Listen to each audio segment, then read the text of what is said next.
The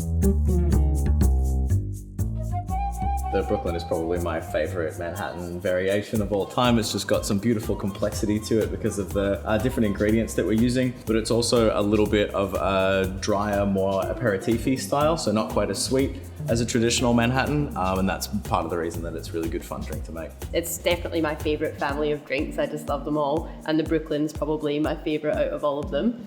So what's going in there?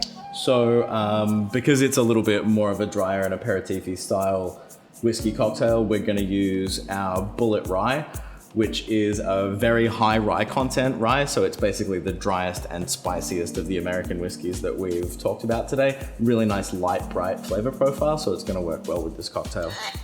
So we're going to do 50 mils of that to start out with.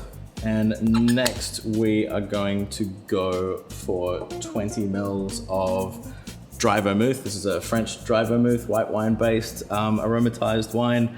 And usually in a Manhattan, you'd use a sweet vermouth.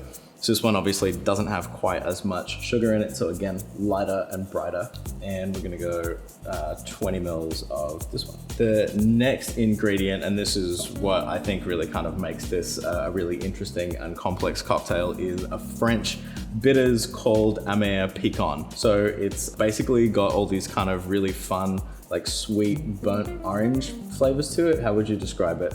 Well, yeah, I mean, burnt orange is definitely the go-to there, I think. The traditional way to drink this in France is to just pour a shot of it into a lager to sort of flavor that. Yeah. But the main reason that we use it in bars in Australia is for this particular cocktail. Yeah. Just gonna do 7.5 mils. It is a pretty intense flavor, and this is really gonna be the bitter element of the drink as well.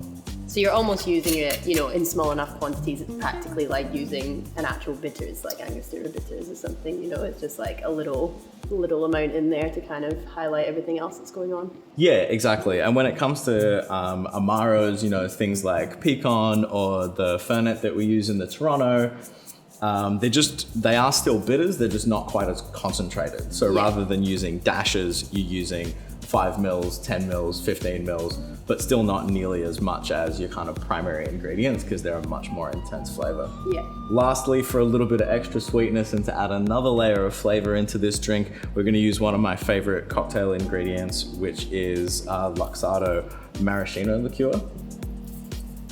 And again, this is another quite intense flavor. So we're just going to do basically a little bit more than a bar spoon, so maybe 5 or 6 mils. What kind of garnish do you think we should use for this one? Would you like a lemon twist or an orange twist? I think both is perfectly acceptable for this drink. I like an orange. You like an orange on this one? No worries. So we're gonna bring out a little bit more of that kind of like rich burnt orange character that we're getting from the pecan. Yes.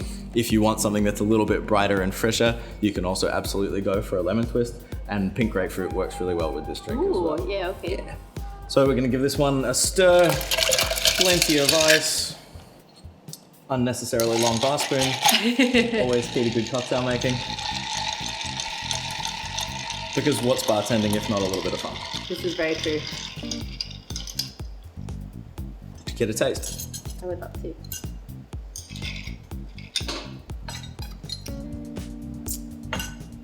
Banging. Good? Yeah. It's just obviously it's much juicier than a Manhattan because you do have those kind of fruit flavors. So like the cherry and the cherry and the orange. It's just like, yeah, kind of gets your whole mouth going. Absolutely, but it's got that nice kind of light bitterness that makes you want to keep going back for another sip. Yeah. I think this is like absolutely one of the most sessionable stirred down cocktails ever created. It's really good stuff. We've got our little chilled cocktail glass there. Pop this one in. Give this orange a little twist over the top. Get some of those oils out. What I often like to do with garnishes like this is actually just rub them along the stem and the outside of the glass. So you end up with some of those oils on your fingers. Helps it last throughout the duration of the drink. And there we go. There's a Brooklyn. So now I know. Oh, yeah you do. It's really great to hear from you and see what you're enjoying, so any comments and likes and shares are greatly appreciated.